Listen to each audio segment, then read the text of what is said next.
این بینای خوشطرح تئاتر دولتی اکادمی دراماوی به نام ابوالقاسم لاهوتی است. مسلم است که همه این درگاه به علاقه‌مندان صنعت و هنری بالا نمایشنامه‌های مختلفی پرمضمون را پیشنهاد می‌کند.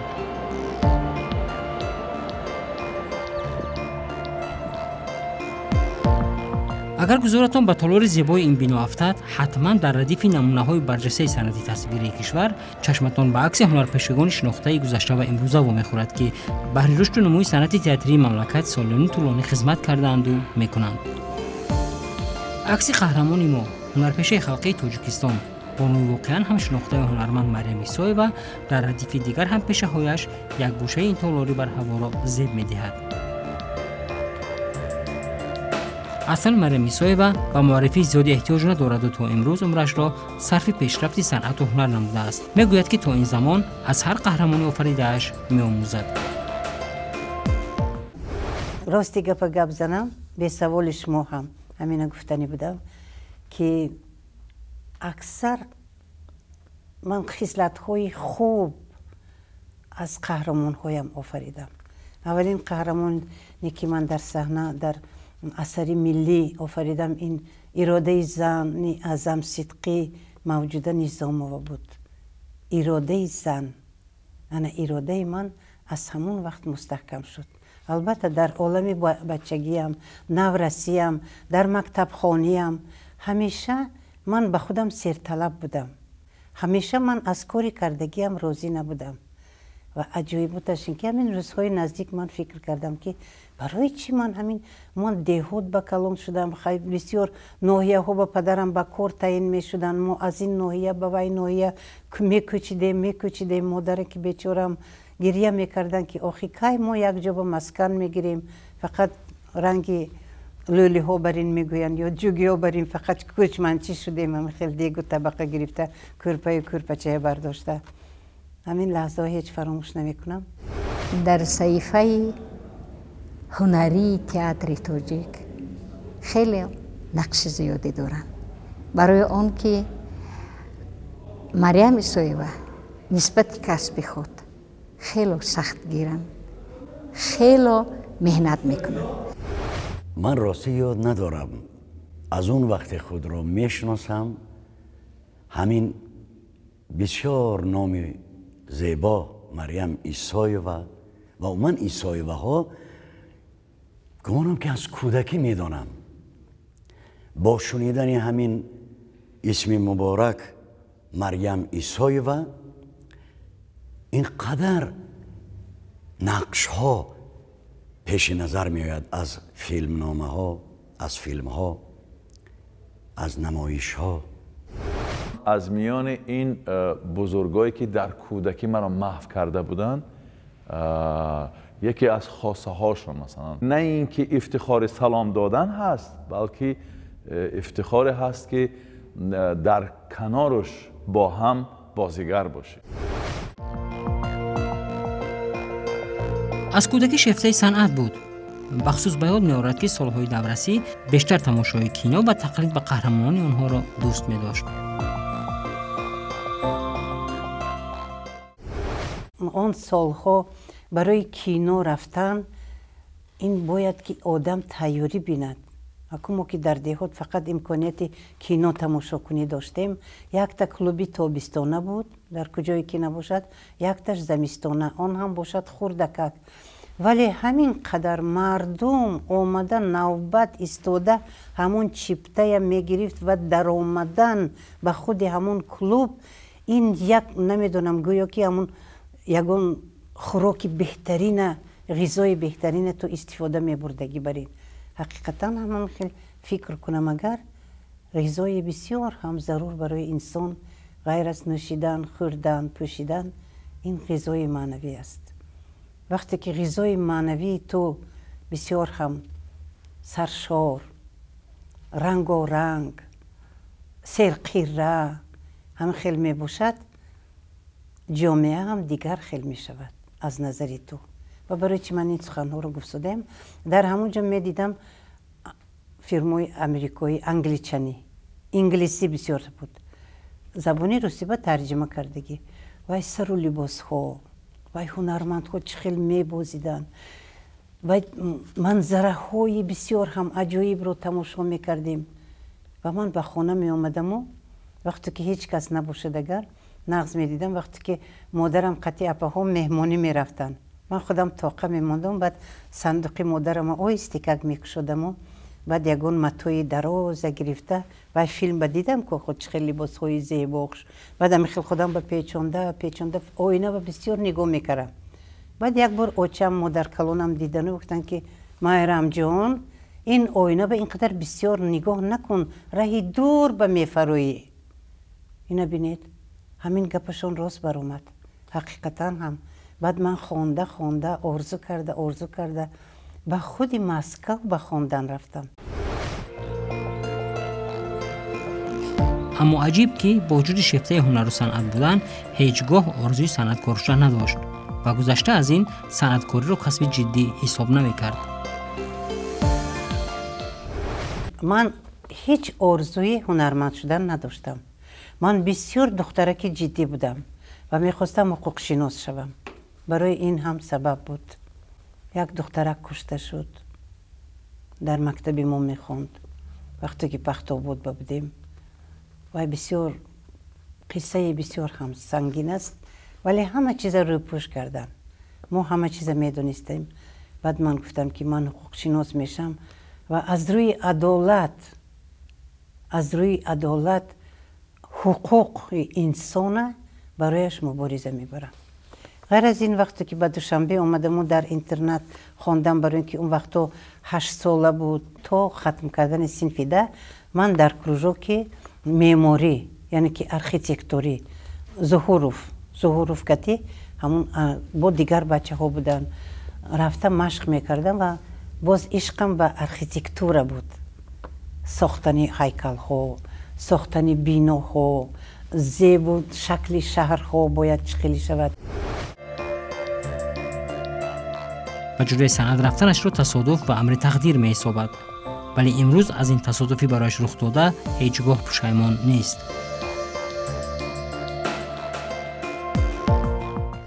از بس که اینترنت رو میخوندیم، همونطور که مهمانای خارجی میومد در میومدن اینترنت رو میگفتن همین دخترای زیبای همشون اطلس پوش، تاقی های خوشرو، موهاشون مایده کرده، ولی موی مایده بفیلم دیدید که رسما به همین های همشون بنیم باغ بود، باغی به نام لنین، ولادیمیر ایلیچ لنین. اینها سیر کرده گردند و مهمانو بینن که دخترای تاجیک چخیلی زیبا هستند، سر و لباسشون چخیلی. انا همین خیلی بعد همون کارکنای کینستودیو وقتی که به نوار میگیرند و بعد همون دخترای تگی چشم کرده بودن، منم تگی چشم کردیم. بعد فهمیدن که ما اینترنت رو میخونیم. بعد وقتی که کمیسیون میبیاد از شهر مسکو برای انتخاب کردن استودیو شدن در اونجا، بعد اومدن اینترنت بگفتن که همین خیلی ما میخوایم که یک دختره که شمای همینجا نامش مریم، اون وقت مریم نمیگفتن ماریا میگفتن، نام من ماریا بود. برای چی؟ برای اینکه همه ما مکتب روسی خوندگی همون دوره هم خیلی بود آخر. سپس گفتن این دختره که ما با اجازت دید. بعد از من اونجا وای داشتیم تعلیم دهنده ها، آنهایی که ما نگاه بین میکردن، به هر جا اجازت نبود که ما رویم به اجازت. بعد و یا اجازت دادن، از بس که اونجا زبان روسی کتی خوندن در کار بود، فقط مهارت زبان مادری کتی. سپس من که بسیار نقص خوندگی بودم، با بهای 5 امتحانای سپریدم، یک بار دویم کورس بگرفتم، لیکن زبان مادری اینقدر نقص نمیدونستم. بعد روزی گفتن که امروز درس زبان مادری و مهارت هر دیش یک جا. بعد شفقت نیازی اون وقت اسپیرانت بودگی، بعد اومدن و زبان مادری در مسکو آموختم و همین خیلی زبان آموختم که حتی لایق شرالی خیلی بسیار با دوستان نویسنده و دراماتورگای ما میگفتن که مایرام جون بسیار هم زبانت خوب است.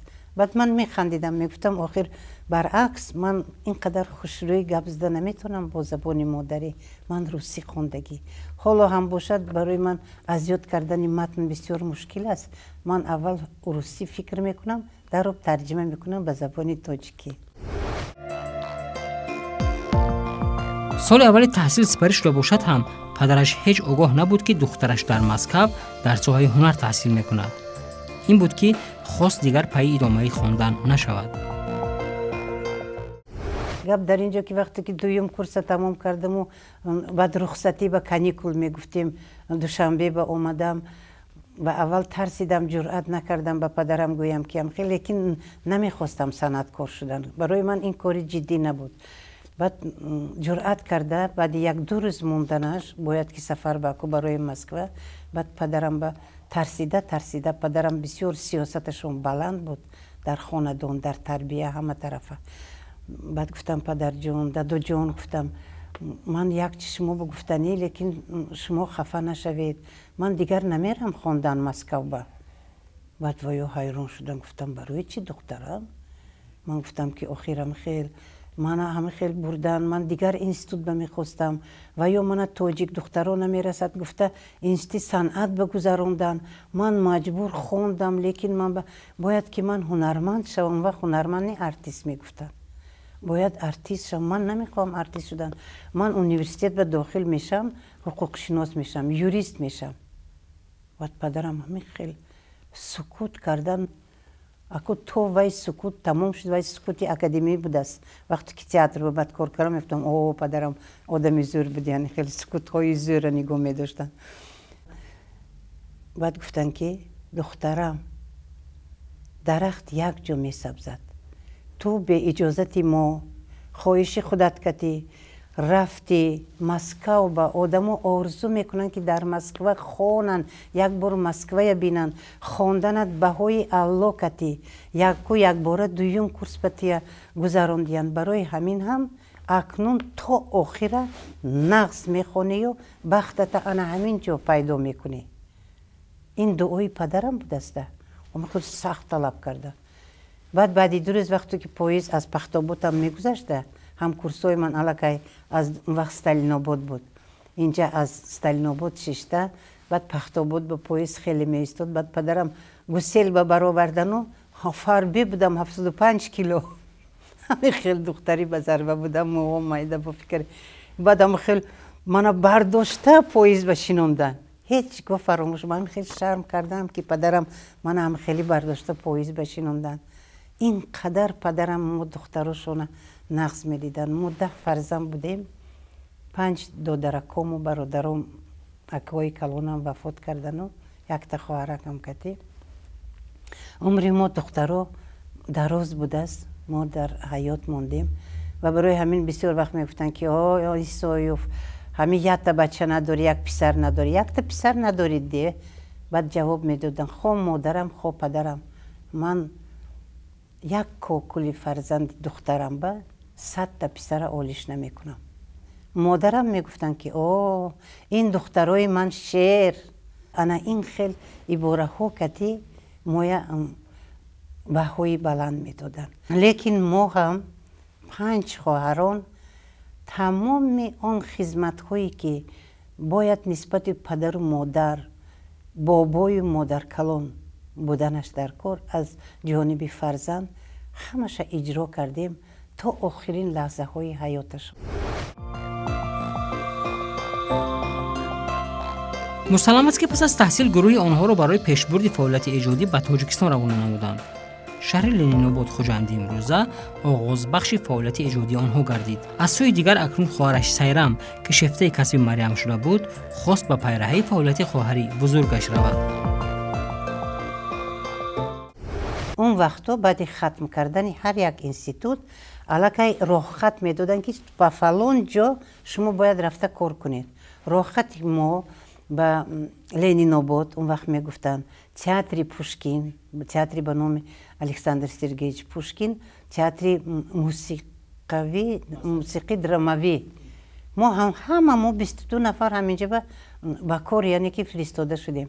وقتی که من اینجا اومدم بعد 1 هفته می نمیدونم 2 هفته می سیرم جان اومد لنیناباد.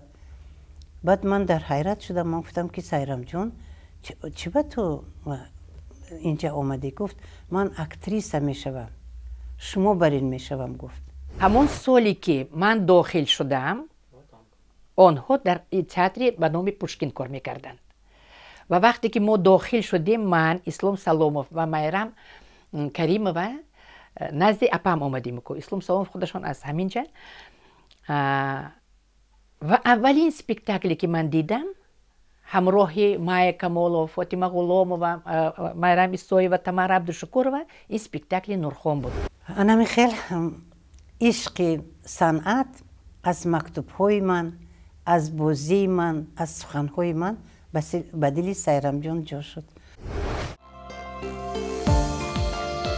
پس از یک سال مریم عیسویeva همراه دیگر همسبقانش به دوشنبه به تئاتر دولتی اکادمی دراماوی به نام ابوالقاسم لاهوتی دعوت شدند.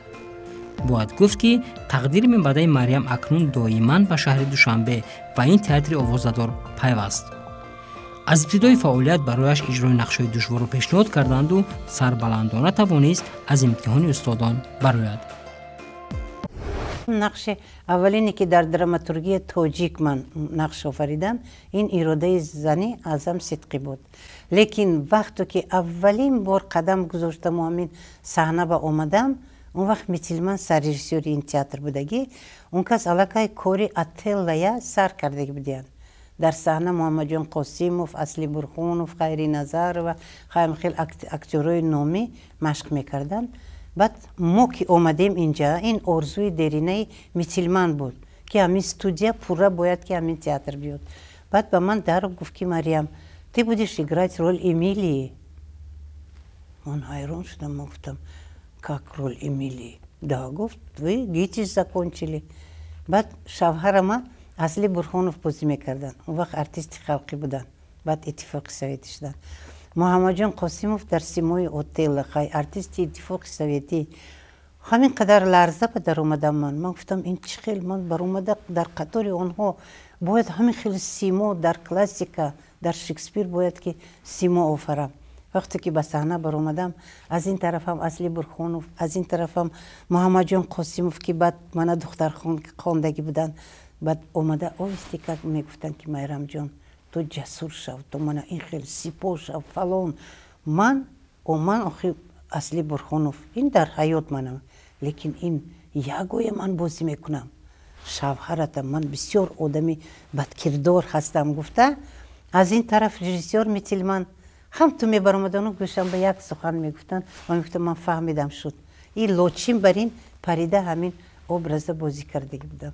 این اولین ابرز این کلاسیک بود بر اومدی من. وقتی که باری نخستین من نمایشنامه در فراق تو رو تماشا میکردم، آنگاه ما دانشجو بودیم و میدونید یک لحظه بود که شوهرش برآمده میرود و در این لحظه او تریل رو نگاه میدارد.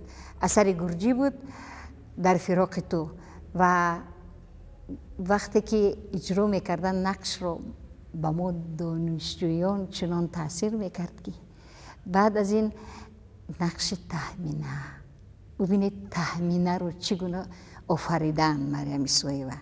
وقتی که بالای فرزند، بالای سهراب ناله میکردن و به تماشابین آنقدر تاثیر میکرد، آنقدر تماشابین اشک میریخت، آنقدر باور میکرد به کاری که در صحنه‌اش ایستاده است.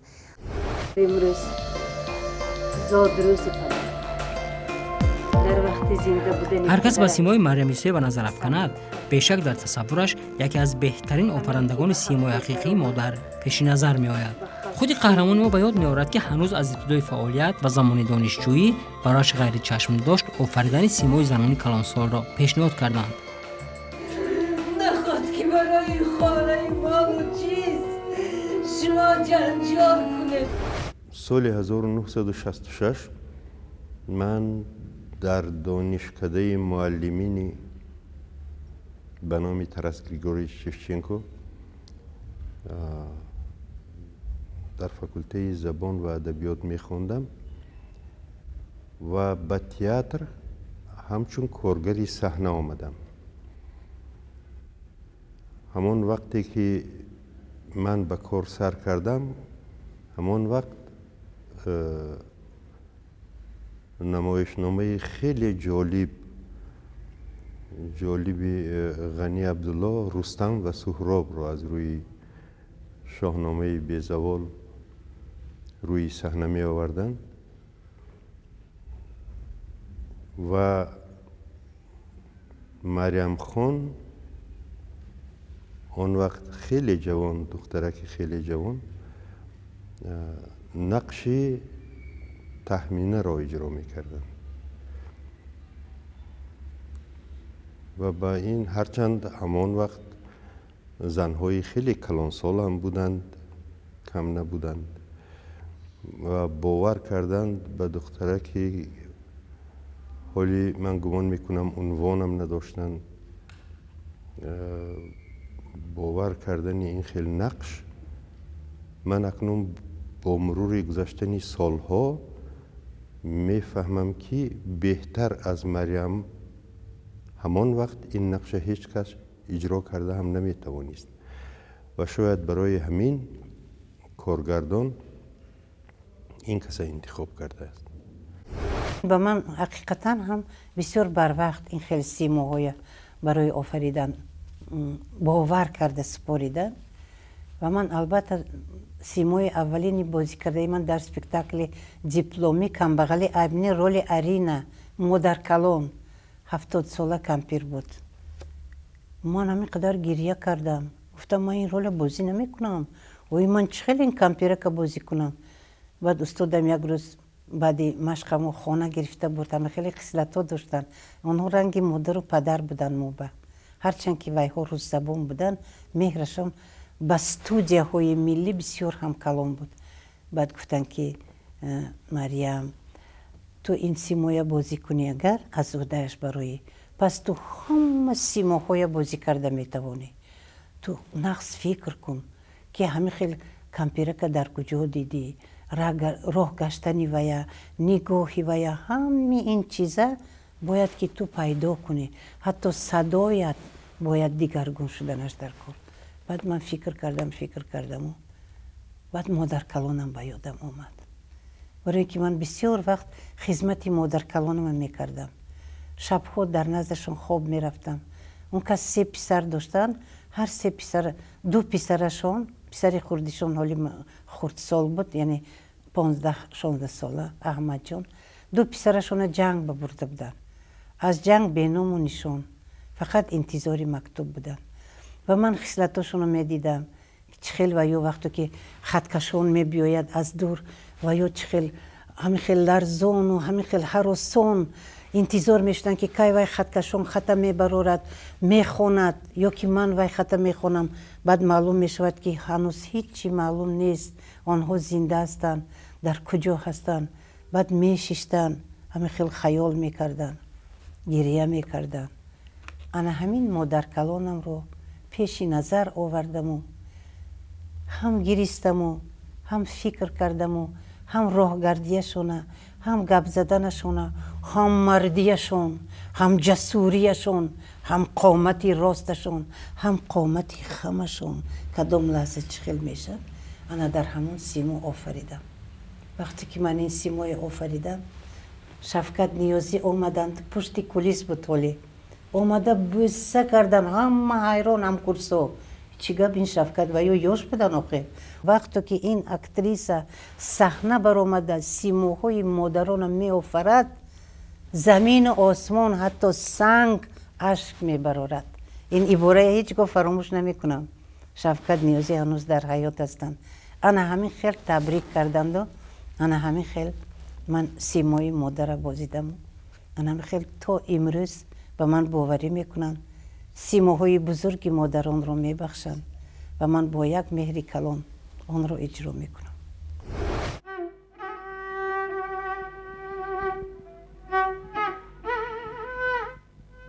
سرم را به کجا زنم، دردم را به کی گویم.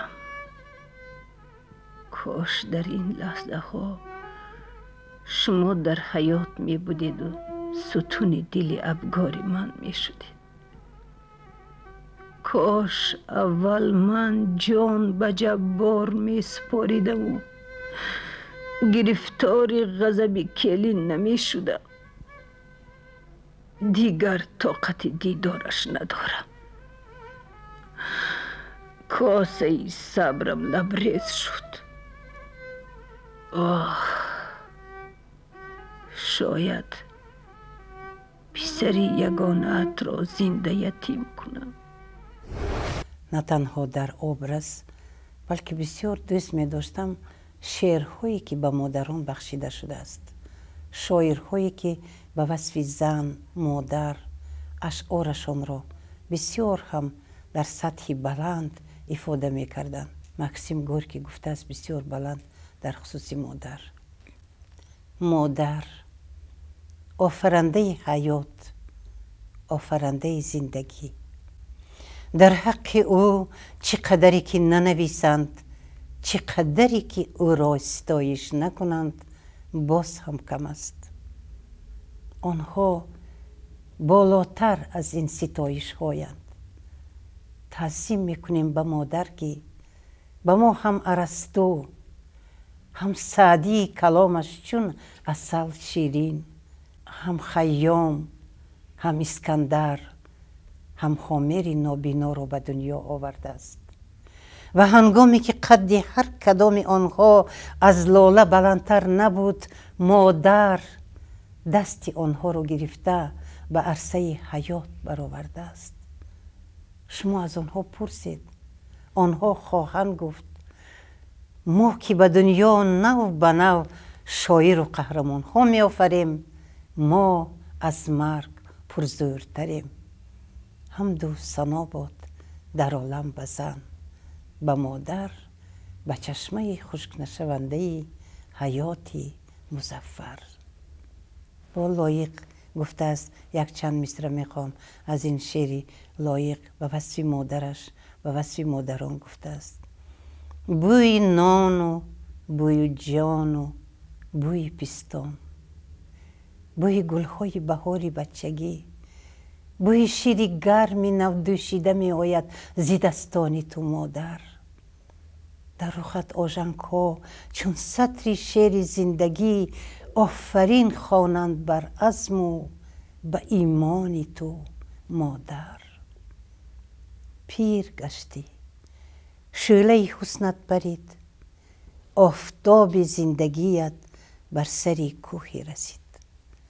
پنجه های نرم و پیچانی تو ناگیرا شدند، چشمانی برقفشانی تو نابینا شدند. مویهایت مثل خاکستر شدند، پایهایت از سفر شلپر شدند. نه، مکن با زندگی خیر باد. اوه مادر، اوه مادر، دلم گنده شد.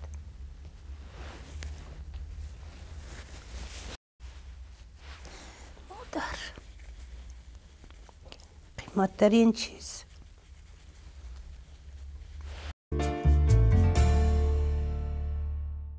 تجربه اینقدر خوبی هنری دارند و در همین سین مبارکه که حاضر هستند، وقتی که شعر میخوانند و اون وقتی که تیار میکنند، وقتی که شعر میخوانند استاد مریم عیسایی‌وا، گمانم که در همون حالت کسی از او بهتر نمیخواند.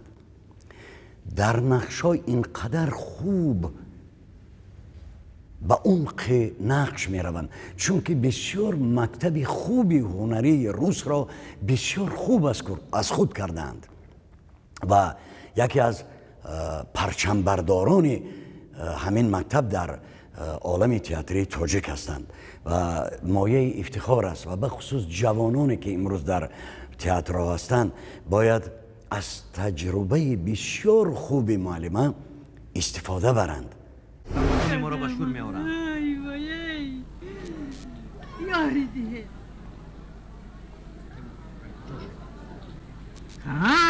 پیدا شدی؟ صدف را به او بیده. خوبه تو کی می شود؟ عروس؟ مگر عروس را همین طور احتیاط میکنند؟ بدبختی پایلون. اسمع گیر، فقط گوی که باید در کجاست و کی او را فروختی، من زیادتر میدیم. غارت کردند. وای صدف صدف، وای وای داد. اکنون بیرو بیکاب او را. کنی از کجا میابی یک تو بر این پایلوچ گرفته بردگی گم شو وایداد مرگم این چی بدادی شرمندگی ای دخترم رو بردم.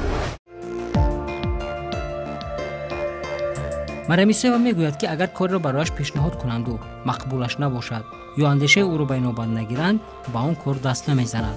این است که حتی بار واقعه شد و از سر قهر خواست تماما کاری تئاتر را بس کند. من بسیار آدم قیصر از خردسالیم. در همین آفریدن ابرزم رژیسورا کتی بحث و مناظره میکردم برای اینکه من نه اینکه ابرز خودم حتی همون سپیکتاکل چخیل باید شود، صحنه ها چخیل باید شود، موسیقی چخیل باید باشد، آرایش صحنه، همین با بسیار عقلم پیش رفتگی بود. خیلی افسوس که و من امکانیتی رفت رژیسور خواندن نشد، نباشد من باید رژیسور میشدم.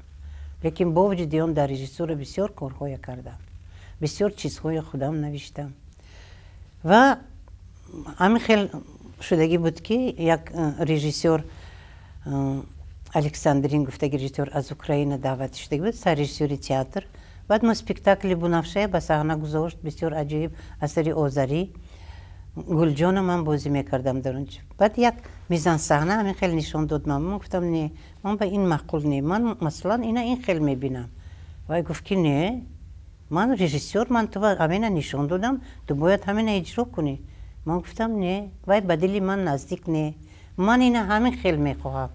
هر دو جنگ شده جنجال کردم. بعد وای گفت که وان سسنه یعنی که از صحنه برو.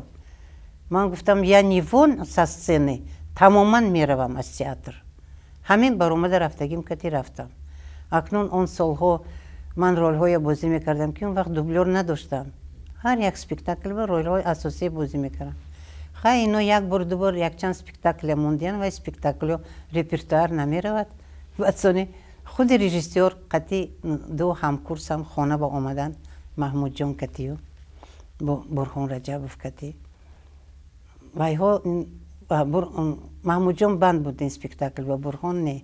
برهان بسیار دوستی نزدیکی من بود، وای هم برادر بود هم دوست بود هم همه چیز مصلحتگر هم. بعد اومدند و خیلی من خنداندند و گفتن که خیلی هیچ کم نیکو آینده احتیاط کرده کم میزدگی میشی. من گفتم لیکن منم باید فکرم بگم. بعد الکساندرین بسیار آدمی به نهایت رژیسوری همه طرفه بود، چی مسحکه چی تراژدی چی دراما. من بسیار حرمت بعد مفتون شدم وای رژیسور با وای رژیسور با من مفتون شده بود. هر پیسه که میگرفت منو بند میکرد در اونجا. بعد گفت که ну прости меня, мы художники тоже ошибаемся, но я не знал, что таджикская женщина, таджикская девушка с таким характером. بعد این گبه محمود جان گفت که а вы прочитайте شاهنامه تخمینه گردآفرید مریم بود из таких. من برای چی راضی هستم؟ برای اینکه همه آن چیزهایی که من آرزو میکردم سیماهای آنها رو آفریدم و از همه عجایباتش این که به دردی مردم دوا شدم، به دل مادران چراغی روشن شدم. برای اینکه هر یک سیمایی که می آفرم مادران دیده همون سیمای دیده از وی بهترین خصلت های میگیرن، بدترین لحظه های درباره بدترین لحظه ها فکر میکنن. بعد یک چیز دیگر عجیب که از همون دوره های جوانیم از تمام ناحیه دور می نزدیک می نه تنها زنها بلکه مردها هم مکتوب می نوشتن و نزد من می اومدن، اومده مصلحت می پرسیدن. آنهایی که از زنش جدا شدگی، زنش پرتفته رفتگی کودکویه، مردم می اومدن. زنهایی که شوهراشون دیگر زن گرفته که خیلی دوره سویتی با پنهان بود این چیز، خصوصا من این زمانه ها با که حق استی راست بینید همین حق استی راست مونتون. برای اینکه من دروغ نمیگویم. وقتی که من یگون گپی بسیار جدی گپ میزنم عکس میزنم. با یک خصلت دیگر دارم، اگر یک عکس زنم پیش ابیرهم با وایها از سلامت باشید میگن تا 7 باره بعد میخندیم همه ما.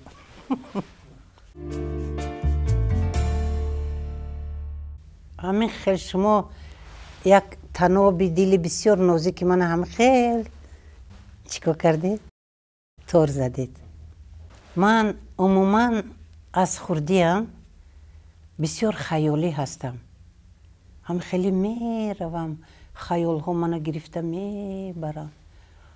حتی خانه با یگون وقتی خوراک پختن، یگون چیز شستن چیز، همین خیلی به خیال میروم. یا که امو ابرزم فکر من یک چیز که اگر بچم یک بار همین خیلی در اومد و مادر جان چیکار کردید؟ گفت که همین کاسه ها از دستم افتاده شکست. من ویا جنگ کردم، گفتم دیگر هیچگاه این خیلی نکن، برای اینکه من همه وقت در یک حالت می باشم. من هم اینجا هستم و هم اینجا نیستم و تنهایی برای من بسیار هم ضرور است. در تنهایی من ایجاد میکنم، در شب فکر میکنم، همین خیلی فکر میکنم که در خوابم بسیار سیماهای من در خوابم دیدگی و میدونید از همه بسیار چه نقص میبینم. جزیره من کجا؟ جزیره من خانه من است، کلبه من است. وقتی که من از کار مونده شده میبیایم یا از بازار یا از کجایی که نباشد، از کدام سفری نباشد، اومده کلید کتی وقتی که درم میکشم، وقتی که خانه به هیچ کس نباشد، وقتی که خانه با کلینم و بچه هم و دوره های پیش سال ها بود آنها میکشدن، من میدر آمدم. این بهترین لحظه حیاتی من که من خانه خودم به در آمدم. یعنی که این کلبه من است، این قبله من است، این پناهگاه من است. انا این لحظه ها برای من بسیار قیمت است. دوست می‌دارم تنهایی. برای چی دوست می‌دارم؟ همیشه من بین مردم با، همیشه برآمد، خود در ترالیبوس، خود در بازار، خود در مهمانی. و تنهایی برای من برای آن لازم است که من اینقدر حالتم میتیم. روسی کتی میگوین انرژیا.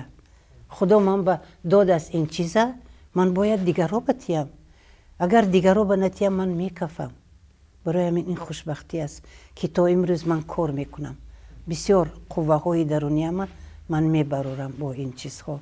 برای نیکی البته هدایت میکنم. یک لحظه عجیب به یادم آمد. همین گفتم که کوچمنچی بعد مادرکم الله میگفتند و الله شونه یک سپیکتاکل به من الله شونه خواندگی بودم. کلان شوی، پردان شوی، چقان شوی، به ایمان شوی. آنم خیلی آرزوهای مادرانه. بعد اشک میریختم.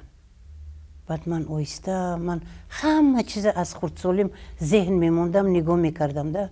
بعد میدیدم مادرم اشک ریختگی. بعد آهسته خودم کنار میگرفتم. بعد مادرکم سرشونه همون گهواره به همین خیل مونده، اشککاشون ریختگی همین خیل خوابشون میبرد. میدونید به نزدیکی من فهمیدم، برآمد علم های گوش کردم، اشک ریختن این بسیار فایده کلان میرسونده است. اشک هم دلی آدم روشن میکرد، هم چشم آدم. انا این چشم آدم به بسیار غبارها جمع میشده است. وقتی که اشک میریزی و این غبار همشه تازه کرده میریزنده است، هم دل روشن میکرده است. اکنون با مسئله خنده باشد عمر آدم دراز میکرده است. خصوصا خنده ای که از صدق دل میبرید و همین ها کرده میخندی. بعضی ها میخندن هم خنده بینید دو ودنام اکو گپی حاضره. یعنی که هم خنده هم اشک میبراید دو طرفه و هم جوان میشود هم پاک میشود. امین استادای ما میگفتن که شهرت پرست نشوید، بای نشوید، هنرمند بای نباید باشد. اگر مواد شما دارو شوید همه وقت کم بغلای فکر کنید. همه وقت اگر برای اینکه از خود نروید و سیماهای چقدر برجسته آفریدنش شما قبرستان روید، انا اونجا میفهمید که آخر انسان انا همونجا است. برای همین بعد بیمارخانه روید، بینید آدمو چی اذیت میکشند. بعد گدای های بینید، با اونها صدقه کنید، بینید آنها در چه حالند. اینقدر دارو بوده است. با داروی قدیمه ها تنکر میگویم. تنکر، این تنکر انسان است. اگر یک انسان، هر یک انسانی که اینقدر دولت و اینقدر شهرت دارد درباره این چیزها فکر کند، وای شهرت پرست نمی شود، وای تنها کرسی دوست نمی دارد، وای تنها به مال و چیز و دولت داده نمی شود، بلکه این طرفش فهم. من از майрам исаева метарсидам, бисёр метарсидам. вақте ки он кас меомад ман ҳатман салом медодам, як тарафа месодам. ман фикр мекардам хеле шахсӣ, сиёсаташон баланд метофт хеле. баъд вақте ки шинос шидам аз пеш бинам хеле шахси меҳрубонанд, хеле одами хубанд. фикр мекунам ин хеле одамо камтаранд. агар бисёр бошад беҳтар мешавад. гоҳо ҳангоми салом алейк ман ифтихор мекунам ки апай майрам мега ки бачаҷон, гуфтам ман аз рухсорам мучӣ мекунам ва ин ифтихор аст, воқеан ҳам ифтихор аст. чаро марям исоева насли онҳо, яъне ин воқеан ҳам барои ман ҳамон китҳое ҳастанд ки хеле яъне ба истилоҳи чаридаанд ва нумӯ карданд ва табдил шуданд ба тонаҳои бисёр вазнин, хушбахтона барои мо аз нигоҳи фарҳангӣ, аз нигоҳи ҳунарӣ ва ҳатто масалан корҳошона як тараф гузорем, ҳатто ҳузури онҳо дар ҳама ҷаласара зеботар, бошукӯҳтар. чаро масалан гоҳо мо мегӯем ки бояд ҳунарманд чӣ гуна бошад, ба кадом талаботҳо ҷавоб диҳад. вақте ки марям исоева дарборашон гап мезанем, яъне талаффузаш, тарзи либоспӯшиш, тарзи роҳу равиш, ҳатто масалан ғазо хӯрдан, ҳамаи ин ба бигем комплекси ҳамун меъёрҳои ките ворид мешавад ки масалан бузург аст, бошаҳомат аст, вазнин аст ва кирои тақлид ва кирои гуфтан ки дорем. шоҳ ҷамшед ба сари дастархон менишинад. бонуи сертакопӯ аст марям исоева. то имрӯз ӯро доимо серҳаракат, дар ҷустуҷӯ мебинед. дар ҳама кор ӯ яке аз фаъолзанон аст. ҳатто китоберо ҳам иншо кардаву дуюмӣ дар дасти чоп аст. инчунин доимо сари офардани симоҳои дигар дар андеша аст. албатта мефиристонам. мо ки хонае ки гирифтем, ана баъд омада шумоя мебарем. кудам омада мебарам анаҷон? ҳамин гапатон ба як бор даври советӣ буду. баъд ман аз кор омадам монда шудагӣ, ба гуфтам ҳамин қадар акнун монда шудам, дигар ман намехоҳам, дигар баромад намекунам, дигар чизҳо ҳамаш бас акнун. баъд духтарчам гуфтанд ки худо накарда агар шумо нафақа барояду кор накунед, дигар ҳамун рӯз мемуред. гулнозак, ман ҳамин қадар хафа шудам аз вай, ман кӯдак барин қаҳрӣ шудам. духтарам кати чӣ хел ту тавонисти ман ба ҳамин хел суханҳоя гап занӣ? баъд гуфт ки модарҷон, ман шумоя нақс метонам, шумо на дар хона шумо мо ба намемонед, тафтиш мекунед, ин кора ин хел кунед, ин кора ин зери назора мегиред. корхона баям шумо наметонед якта кор ба наместед, шумо бояд якбора чандта корҳоя иҷро карданатон дар кор.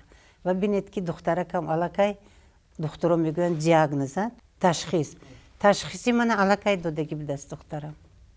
барои ҳаминам ман серташвиш ҳастам. албатта лекин инсон барои чӣ мегӯяд биҳишта орзу мекунад? танҳо он дунё ба осудагӣ ҳаст. ин дунё ҳамаш такопу аст, ин дунё ҳамаш гузаро аст. бинед ҷавони чӣ хел тез гузашта рафт.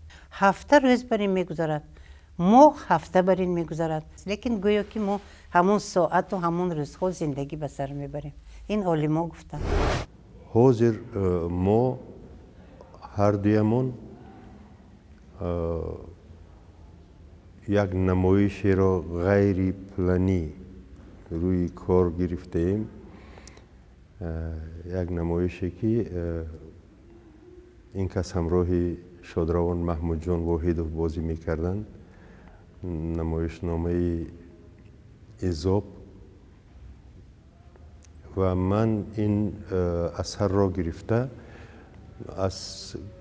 با کارکردی نو همچون دراماتورگ اثری دو کسه ساختم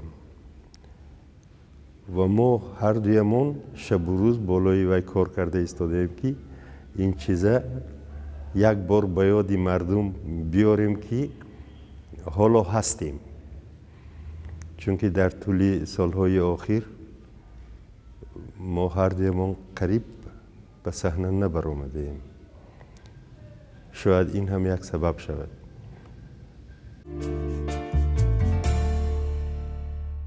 یک مونولوگی هست که اون رو معلمه